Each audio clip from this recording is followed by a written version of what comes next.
Good morning everybody. बच्चों, मैं बबीता सिन्हा आज आप लोगों को 9th के बच्चे को क्षितिज से प्रथम पाठ पढ़ाने जा रही हूँ। बच्चों, जैसा कि आप जानते हैं, आप लोगों को सीबीएसई बोर्ड में क्षितिज और कृतिका 2 बुक चलती है और क्षितिज जो है उसमें आधा गद्य है और आधा क्या है, पद्य है। तो आज मैं आपको कबीर दास की साखियाँ पढ़ाऊंगी। साखिया में आप लोग ध्यान दीजिएगा। कबीर दास जो हैं वो भक्ति काल के कवि हैं और उनकी रचना जो है वो खड़ी बोली में होती है। और कबीर दास जी की जो भी साखियाँ हैं वे आप ध्यान से सुनिएगा और उसका अर्थ समझने का कोशिश कीजिएगा और फिर आप अपना राय जो है कमेंट बॉक्स में दीजिएगा। आपका पहला जो है वो साखिया है कि मान सरोवर सुभर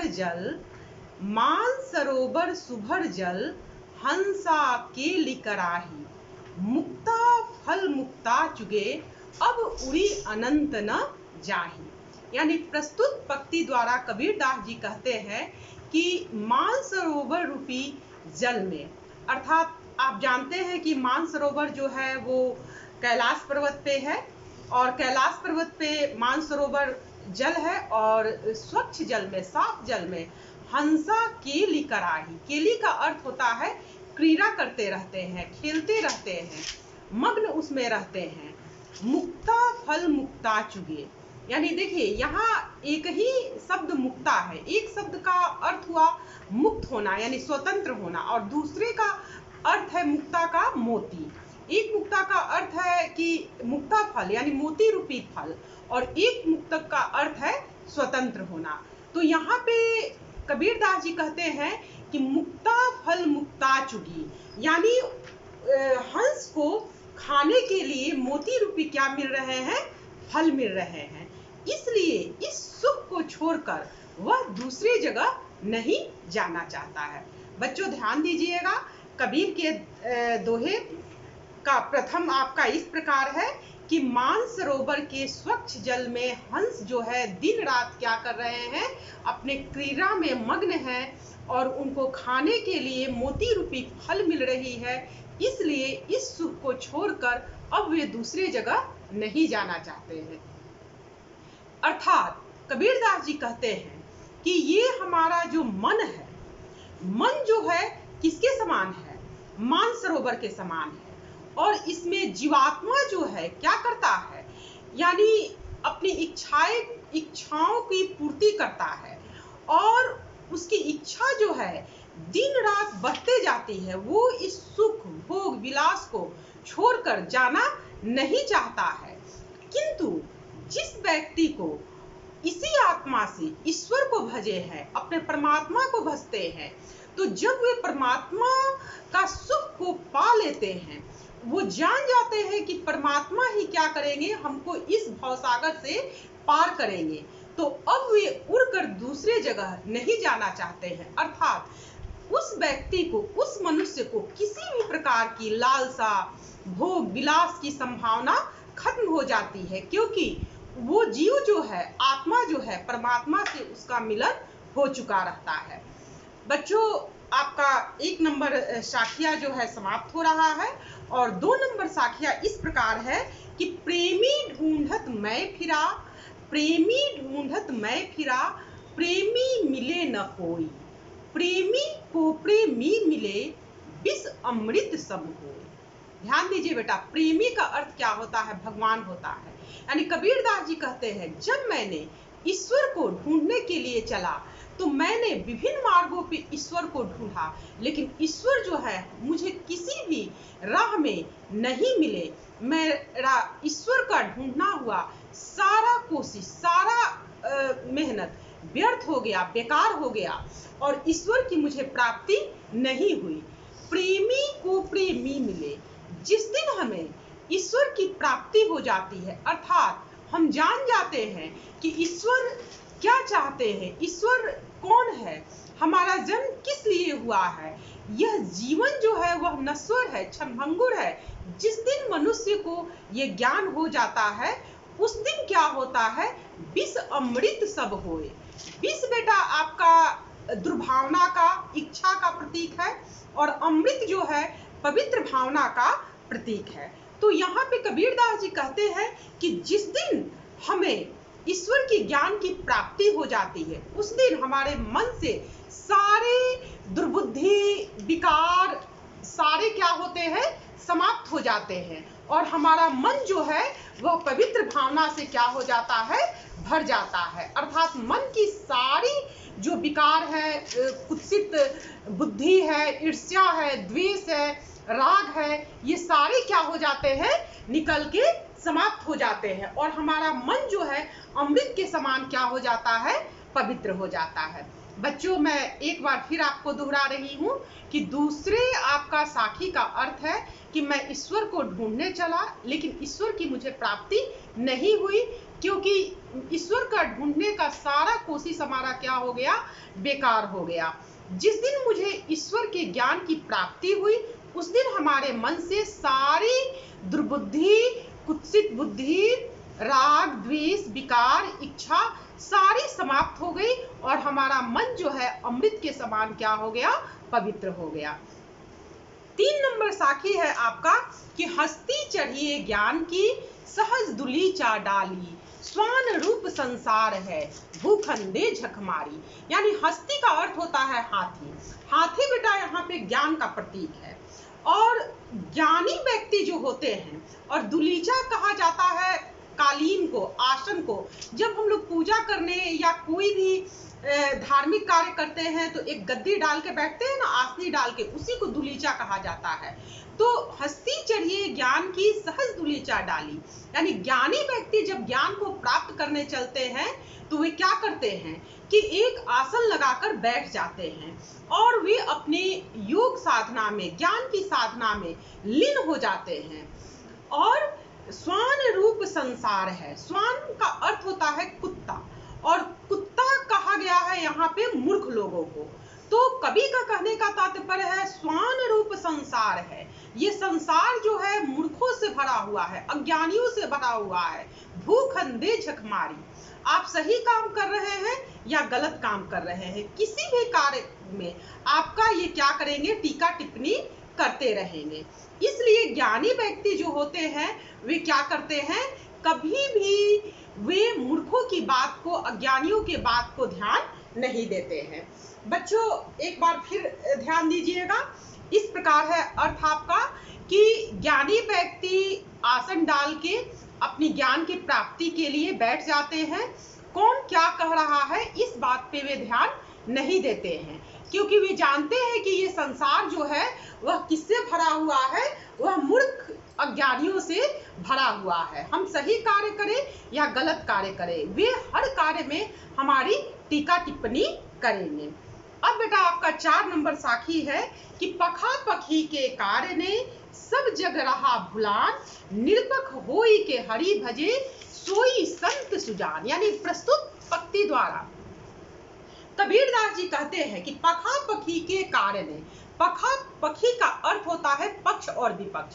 पक्ष विपक्ष का आप जानते हैं कि कोई हम राय दे रहे हैं तो हमारे राय से कोई सहमत नहीं है, उसको क्या कर रहा है, गलत कह रहा है, असहमत है, इसी को पक्ष और विपक्ष कहा जाता है। तो यहाँ पे कबीरदास जी कहते हैं कि पक्ष और विपक्ष के कारण सब जग रहा भुलान, यानी सारे लोग ईश्वर के वास्तविक मार्ग को भूल गए।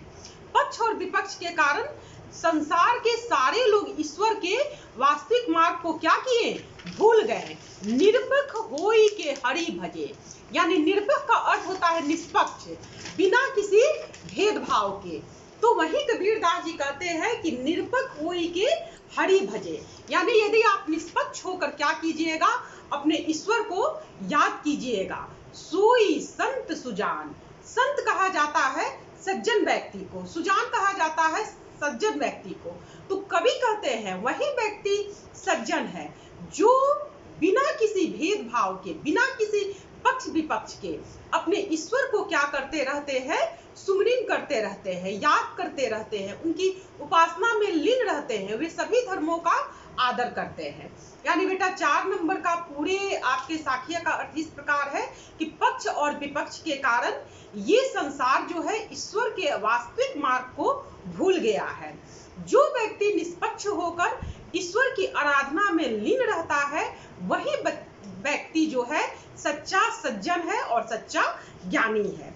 अब बेटा ध्यान दीजिएगा 5 नंबर जो है वो है आपका कि हिंदू मुआ राम कहे, मुस्लिम कहे खुदाई, कहे कबीर सो जीविता, जो दुहू के निकट न जाई।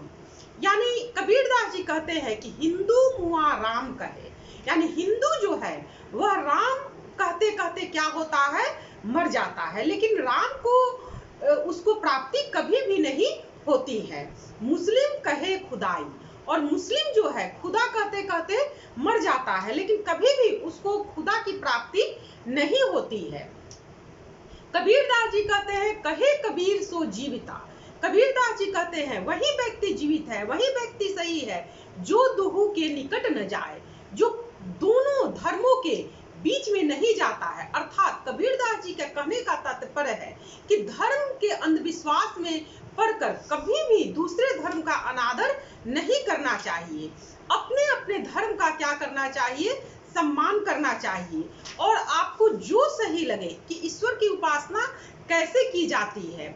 ये कबीरदास जी जो हैं वे ईश्वर के निराकार रूप के उपासक थे, वे निर्गुण थे, इसलिए वे मूर्ति पूजा का क्या किए हैं, खंडन किए हैं। इसलिए वे कहते हैं कि जो दुहू के निकट न जाए, जो धर्म के पचड़े में नहीं पड़ता है, अर्थात धर्म के बीच नहीं पड़ के अपने प्रकार से अपने ईश्वर को याद करता है, वही व्यक्ति क्या होता है, सच्चा ज्ञानी होता है। बच्चों अब आपको मैं क्या बोल रही हूँ, 6 नंबर साखी का अर्थ बता रही हूँ। 6 नंबर साखी इस प्रकार है कि काबा फिरी काशी भया, राम ही भया रहीम, काबा फिरी काशी भया, राम ही भया रहीम, मूट चून मैदा भया, बैठ कबीरा जी। कबीरदास जी कहते हैं कि काबा, काबा जो है वह मुस्लिमों का एक पवित्र तीर्थ स्थल है, और काशी जो है वह हिंदुओं का एक पवित्र तीर्थ स्थल है। तो कबीरदास जी कहते हैं काबा को ही काशी कहा जाता है और काशी को ही काबा कहा जाता है। मनुष्य अपने स्वार्थ के कारण ईश्वर को अनेक नामों से क्या किया, बांट दिया। ईश्वर एक है, लेकिन मनुष्य अपने स्वार्थवश, अपने सुविधावश क्या कहता है कि हम काबा जा रहे हैं, हम काशी जा रहे हैं। तो काबा और काशी में कोई अंतर नहीं है, दोनों क्या है, एक ही है। राम ही भया रहीम, जो राम है वही रहीम है। बस मनुष्य अपने सुविधा के अनुसार क्या करता है कि अलग अलग नाम से उन्हें पुकारता है, उनकी उपासना करता है, दोनों में कोई अंतर नहीं है। कबीरदास जी कहते हैं कि मूट चून मैदा भया, बैठ कबीरा जी। यानी मूट चून, चून का अर्थ होता है आटा। तो वही कबीरदास जी कहते हैं कि यदि गेहूं को मोटा पीस दिया जाए तो क्या बन जाता है, आटा बन जाता है, और आटा को यदि महीन पीस दिया जाता है तो वो क्या बन जाता है, आपका मैदा बन जाता है। ये अर्थात दोनों जो है एक ही वस्तु से बन रहे हैं, गेहूं से ही बन रहे हैं, लेकिन उसको मोटा पीस दिया गया तो वो आटा बन गया, महीन पीस दिया गया तो मैदा बन गया। बैठ कबीरा जी। और कबीरदास जी कहते हैं जो निर्गुण है, जो धर्म के पचड़े में नहीं पड़ता है, वह आराम से बैठकर जीमता है, यानी खाता है, यानी ईश्वर की उपासना करते रहता है। बच्चों एक बार फिर ध्यान दीजिएगा 5 नंबर साखिया पे कि कबीरदास जी कहते हैं कि काबा और काशी एक है, काबा ही काशी है, काशी ही काबा है, राम ही रहीम है, रहीम ही राम है। मनुष्य अपने स्वार्थ के कारण उन्हें अलग अलग नामों से क्या करता है, पुकारता है। जिस प्रकार गेहूं के मोटा पीसने से आटा होता है और आटा को महीन पीस देने से क्या होता है कि मैदा हो जाता है, ठीक उसी प्रकार ईश्वर एक है, लेकिन मनुष्य उसे क्या करता है, अलग अलग नामों से पुकारता है। जो सिद्ध पुरुष है वे बैठ के आराम से अपना खाते हैं, अर्थात ईश्वर की क्या करते हैं, उपासना करते रहते हैं। बच्चों, आपका अंतिम साखिया है आपका कि ऊंचे कुल का जन्मिया, ऊंचे कुल का जन्मिया, करनी ऊंच न होए, सुब्रन कलश सुरा भरा, साधु निंदा सोए। कबीरदास जी कहते हैं कि ऊंचे कुल का जन्मिया, यदि आप ऊंचे कुल में जन्म ले लिए हैं, करनी ऊंच न होए, करनी का अर्थ होता है काम, यदि आपका काम ऊंचा नहीं हो रहा है तो आपका कोई संसार में स्थान नहीं है। अर्थात कबीरदास जी का कहना है कि ऊंचे कुल का जन्मिया, करनी ऊंच न होए, कि व्यक्ति जो है अपने कुल के द्वारा नहीं जाना जाता है, अपने कार्य के द्वारा जाना जाता है। यदि आप अच्छा कार्य कीजिएगा तो संसार आपको क्या करेगा, जानेगा, पहचानेगा और आपकी इज्जत करेगा। और यदि आप ऊंचे कुल में जन्म ले लिए हैं लेकिन आप कोई कार्य नहीं अच्छा कर रहे हैं तो आपकी कोई इज्जत नहीं है, आपकी कोई पहचान नहीं है। ठीक उसी प्रकार सुवर्ण कलश सुरा भराई, सुवर्ण का अर्थ होता है सोना, यदि सोने के कलश में शराब को भर दिया जाए, साधु निंदा सोए, तब भी सज्जन लोग क्या करते हैं, शराब की निंदा कर ही देते हैं। अर्थात कहने का अर्थ है कि सोने के कलश में रहकर भी शराब की गुणवत्ता वही रह जाती है, शराब की गुणवत्ता बढ़ नहीं जाती है। इस प्रकार सज्जन लोग कभी भी शराब की क्या करते हैं, निंदा ही करते हैं। यानी पूरे आपका पक्ति का अर्थ इस प्रकार है कि यदि आप ऊंचे कुल में जन्म ले रहे हैं और यदि आप अच्छे कार्य नहीं कर रहे हैं तो आपकी कहीं भी मान सम्मान आपको कहीं भी प्राप्त नहीं होगा, क्योंकि व्यक्ति जो है अपने कार्य के द्वारा पहचान पाता है, कुल के द्वारा नहीं। ठीक उसी प्रकार जिस प्रकार यदि सोने के कलश में शराब भर दिया जाए तो सोने के संसर्ग में रहकर शराब का गुण बढ़ नहीं जाता है, लोग उसकी निंदा ही करते रहते हैं। बच्चों, मैं आपको बता रही हूँ कि आज मैं यहीं पे साखिया समाप्त कर रही हूँ। मैं आपको फिर नेक्स्ट वीडियो में ये पढ़ाऊंगी, पद जो है कबीरदास का वो पढ़ाऊंगी। आपको बेटा कहीं भी प्रॉब्लम है तो प्लीज प्लीज आप कमेंट्स कीजिएगा और सब्सक्राइब करना नहीं भूलिएगा और अपना विचार जरूर दीजिएगा। फिर हम नेक्स्ट वीडियो में मिलेंगे, तब तक के लिए धन्यवाद।